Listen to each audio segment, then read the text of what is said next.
Mahal, may tanong ako. Pumapasok ba sa isip mo na magloko? Magloko. Magloko. Battle. Sa akin, oo. Pero Pero papapap. Sa akin, oo. Tingin ko sa lahat ng lalaki, oo. Pumapasok sa isip ng tao o ng lalaki na magloko. Oo. Siguro tingin ko sa ano lang, sa decision making man. Parang everyday is a decision making para tumagal ko yung relasyon. Para hindi ka magloko. Tingin ko nandun yun. Kasi, parang kung mahal mo yung, ano ba?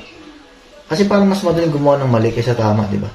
Parang mas madaling bumili ng beer kaysa hindi uminom. Parang ganun lang.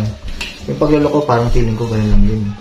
Madaling magloko o madaling gumawa ng pagluloko kaysa yung hindi. Siguro nandun lang sa kung ano yung mas matimbang, yung choices mo araw-araw. Mahalin mo ba yung asawa mo o piliin mo yung parang kasiyahan ng flesh. Ganun. Kasi, ano ba? Ewan ko pumapasok pa din sa isip every now and then lahat yun Parang feeling ko sa lahat ng lalaki, lahat ng tao, ganun. Pumapasok talaga yun. Kasi andyan lang yung tukso. Andyan lang talaga, kung sakali. Siguro nasa mo na rin kung anong pipili mo sa isang araw. Kung magloloko ako o hindi. Ano mas matimbang ba sa'yo? Kasi yung pag-aasawa kasi, syempre, hindi talaga kasiyahan lagi yan Hindi talaga laging masaya yan Kumbaga, pag may anak ka, nakakapagod.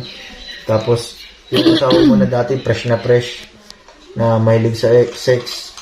Yung lagi may oras sa'yo, hindi na ganun pag nagkaanak ka Pag tumagal kayo, hindi na ganun Siguro lalo na pag kumunat-kunat na kayo, pag matanda na kayo. Sa tingin ko, nagbabago na lahat. Yung baga-asikaso, syempre pagod din yan, mga ganun. Kaya yung ibang tao, tingin ko, naisip nila magloko o magbabae o mga liwa. Kasi parang, inanap nila yung noon, na na-outgrow na. Hindi nila alam na nag-outgrow na yung mga ganung bagay. Ang sakit. Yung ganun lang naman. Tingin ko, pumapasok sa lahat. Pero I choose not to. Because I don't have to. Because I have you. Because. Ano ba?